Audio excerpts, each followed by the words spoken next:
Hey, what is up, guys? It's Doyle coming here with a bit of an interesting way to kick off the deck profiles, a little bit of an experimental one I've been working on today. Turnskip Tearlaments. Really excited to kind of show this off. Definitely still playing around with the ratios and encourage you guys to take a look and try it out for yourself and see what works best for you. So without further ado, let's jump into it. So first of all, starting off with the stuff that you absolutely can't replace, 3 copies of Tearlaments Sharon, 3 copies of Tearlaments Merle, 3 copies of Tearlaments Havness, the 1 Rhino Heart, we'll get to the explanation for that in a second, triple Perlarino, and of course the Terraforming. So the ratios, reasoning behind this one, because you may wonder why is there only 1 Rhino and why is there all 3 Havness.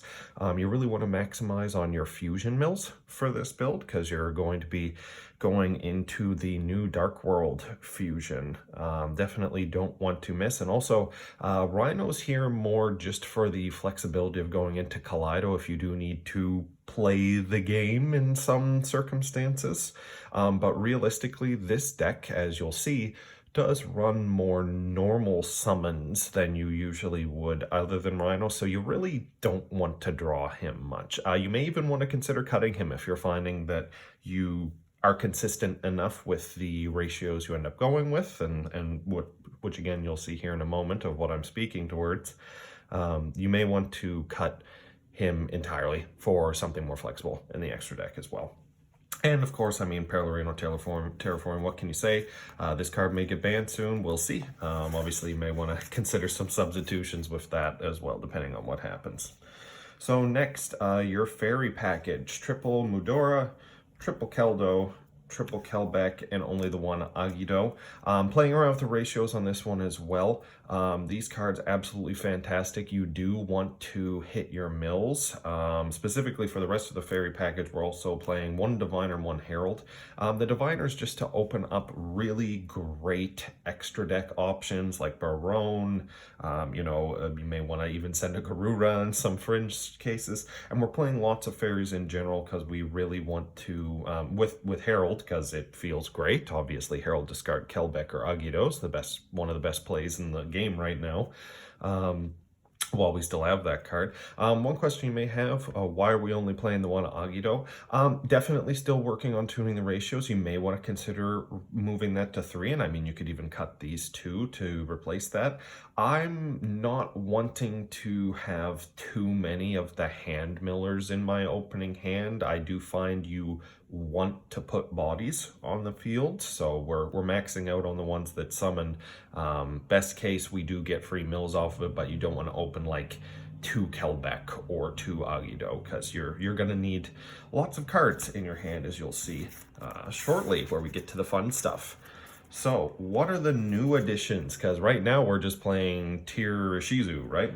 Well, first of all, the new small Dark World package, 2 Grapha and 1 Dark World Ascension.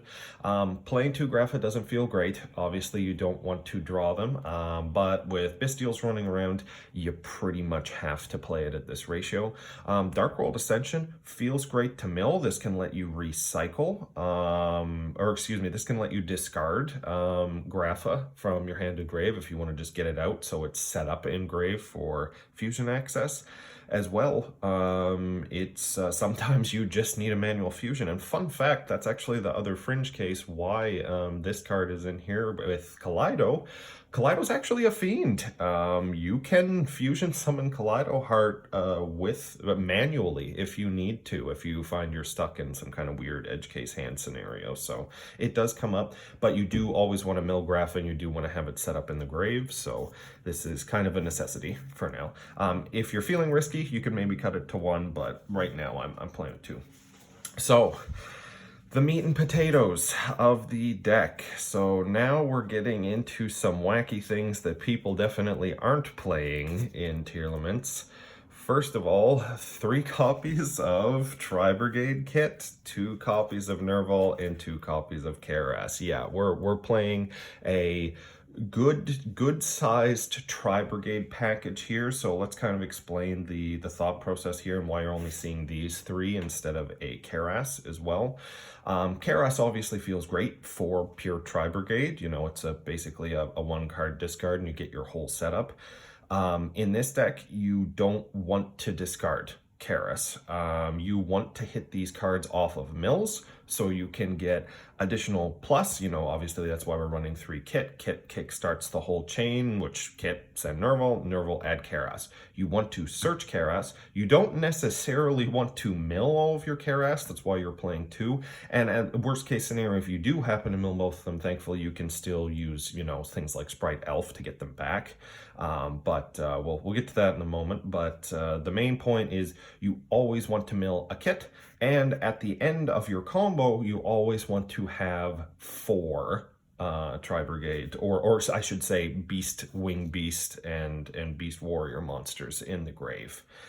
You can sometimes fix those ratios with Garura as well, which we'll get into a second. These cards actually play really nicely with the tier cards, and we'll get into why this is all relevant right now, because the final card you're playing is Nekomane King, which is a absolutely awesome, really fun old card to play that's very fun for your opponent that just says your turn ends. The problem is normally this card is unsearchable. That's why we have the Tri-Brigades here. This card is actually very searchable off of our Tri-Brigade Link 4, Shireg. We can, if we mill this card also, it pretty much doesn't matter. Thankfully, we're playing the best deck in the format. We're playing Ishizu, and we can easily recycle it back to our deck basically at the end of our combo line when we're just about to summon Shirag, or obviously at any time if it's going to be hit with some kind of random graveyard disruption. But being an Earth type, it's not susceptible to any of the Bestials, so you're looking at things like DD Crow, you know, maybe Called by the Grave if your opponent has a very interesting, I mean, that's not relevant on turn 1 anyway, so, but DD Crow, anything that graveyard banishes, so, definitely keep an eye out for those, but very easy to play around with the Ishizu cards. So that's the whole play line. We're just dumping Tri-Brigades, searching our Keras, special summoning it from the hand, or normal summoning it if we still have it, and going into a Link 4 and getting our Nekomane King search. It's super easy, super simple, and shockingly consistent, as we'll see. And just quickly to round out the 40 cards, obviously some cards you have to play in the current format, or definitely if you're playing tiers. Instant Fusion, the one of Called by the Grave, and one of Triple Tactics Talent. Instant Fusion, obviously a god card, probably the best card in the game of Yu-Gi-Oh! Right now. Certainly bannable and very much maybe hit in the next month or so. You know, if you see this card, you pretty much win. Called by the Grave. Normally you actually wouldn't play this in tiers, but I do find where this is kind of more of a specific, almost linear. It's a little non-linear, but most of the time you end up in the same places along the combo line. You definitely are hand trappable, so you do want to have some kind of means for dealing with them. That's where Called by the Grave and actually Triple Tactics come in as well, because in this deck, the extra 2 cards will, you know, you get given an inch and you'll take a mile on this. The mile being your opponent's ability to actually play the game at all. So that's it for the main deck, 40 cards. Like I said, definitely if you want to swap up some of the ratios, I think there's an argument to be made there, but for now, that's kind of the build we're going with. So let's quickly jump over to the extra deck as well. So for the tier cards and the fusions, we're playing the one of Kit Kalos, one of Rukalos, and one of Kaleido Heart. Given this as a combo build, you may think, okay, I don't really need to play Rukalos. Rukalos is still an absolutely fantastic card, and certainly, you know, there are lots of opportunities for you to, as you go through your combo line, to just set up additional negations. You know, this card makes you Nibiru proof, which this is a long combo line that certainly does put you over 5 summons, so definitely if you have the extra resource, you know, why not use it, right? So certainly valid. Kaleido Heart, as we mentioned, it can come up, you know, if you do end up having to play the game of Yu-Gi-Oh! Absolutely fantastic disruption, great boss monster, and happens to be a fiend fusion that you can very, very easily summon using your Dark World fusion if need be. For additional fusions as well, we're also playing the Garura for obviously the extra deck send off of, you know, in fringe cases, Diviner, or more likely you're just going to be making this card normally as part of your chain combo line with the Tearlaments fusion, you know, maybe go into a Merlin with this and to Sprite Elf on the field. And of course, a very important point, a Winged Beast monster. So this is going to fulfill one of the requirements for your fusion, or excuse me, for your Link summon into Shureg. And the star of the show, Grapha, Dragon Overlord of the Dark World. So this is the new card out of the December Dark World structure deck. And this card basically changes the card text on your opponent's card to say your opponent, or rather their opponent, will now discard a card as the effect of whatever they activate. And that's basically, it's not an omni-negate, it's an omni-effect change, which is a very unique type of interaction in Yu-Gi-Oh! I don't know that there are many other cards in the game that do something like this at all right now. But the important thing is that whatever the first card is, unless the first card they activate is exactly Dark Ruler No More or Super Poly, you're pretty much, or, you know, cards like, you know, any card that's that kind of colloquial pseudo spell speed 4 type card that you can't respond to, it does not matter what your opponent activates. You chain this in response, you discard your, obviously you're searched by that point, Nicomain King, and you skip their turn on resolution. It's great, it's a lot of fun.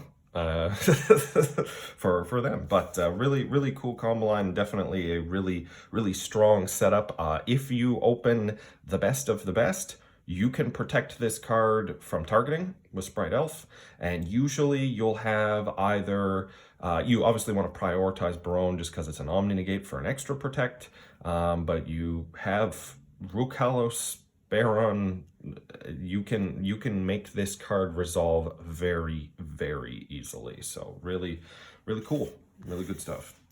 Over to the links, I talked about a few of these earlier. So first of all, Sprite Elf and Sprite Sprint. Sometimes these cards come up for getting your combos started or for repairing your combos, depending on how far in you've gone. We're also playing just the access code. It's really easy to go into on turn 3 when your opponent hasn't put any type of interaction on the board. It's very easy to get the bodies you need for that. You usually will have enough to make it by default anyway, so it's very simple. And you know, it's just in case they happen to have some kind of interaction, you know, maybe they put up a bestial or something that would jump block your attack for game. So really good, just generic removal to help deal with that. And they can't respond, so not that they'll be doing much response anyway with no cards. And lastly, the 2 more links, Bearbrum. And actually, for video purposes, I am also playing the Tri-Brigade Shureg. Didn't have my copy. It's actually not it's on loan right now, basically. So it's the Tri-Brigade Link 2 and the Tri-Brigade Link 4.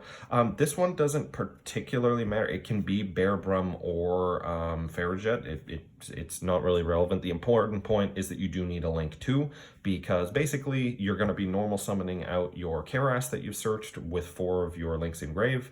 You're going to use its effect, Link summon into Shureg. Obviously that will lock you into Link summoning with Beast Warriors and Winged Beast monsters, and then immediately using that Keras and that Shureg, you're going to go into a Link 2. Either or, it doesn't matter. I went with this one, I think, because it was just better stats wise, and there are fringe cases where its effect may come up. So just something to keep in mind. This is definitely changeable, but the point is you do need a Link 2 Beast to get rid of those 2, because the whole point is Shureg's effect when it's sent to grave is it lets you search any Beast Warrior, or Winged Beast monster from your deck, and guess what? Nicomain King is exactly that. So that's it for the links. Really small kind of compressed link package over to the Ishizu, and this one is also definitely adjustable. So we've got the one of Abyss Dweller, one of Gigantic, one of Baguska, and one of Zeus. Abyss Dweller, mandatory, have to play it. Gigantic, mandatory, have to play it. So let's talk about Baguska. Right now, Baguska is coming into a new format where it will be at an all-time unplayability, sadly, due to Kashtira's main decking a monster that is a easy out to it, essentially, in Tearlaments Kashtira's Scareclaw. So this card probably cuttable, and the only reason we play Zeus is really because if things go south, Baguska in attack position is effectively a board wipe in a edge case, you know, game turnaround situation, because it can't be targeted, or sorry, can't be destroyed by card effects, and you just go battle, punch into any defense position monster, or you know, any lower attack point monster, main phase 2, go into Zeus, and by that point, obviously, it could be destroyed, but you just chain Zeus and still board wipe. So that's why we played this, was just for the, you know, the plan B scenario. But now that this might be 2 extra deck slots that are also very flexible for you to play with. And lastly, the one of Barone. Very easy to set up. You know, you can Sprite Elf, Reborn, Diviner, send any of the level 4s for milling from the fairies, and, you know, set up more of your graveyard. You know, set up that one of Agido if you haven't milled it already. And you basically just get a free Omni Negate again to protect your Grapha, and usually your end board actually does look something like this. So it's very easy to go through the combo line, set it up, get a really good protection, and, you know, prevent your opponent from playing the game. So that's kind of everything for the deck profile. If you like this, don't forget to like, comment, subscribe, and click the notification bell for any upcoming videos. Definitely appreciate the follows, and it helps me out. Thanks, everybody. Have a good one.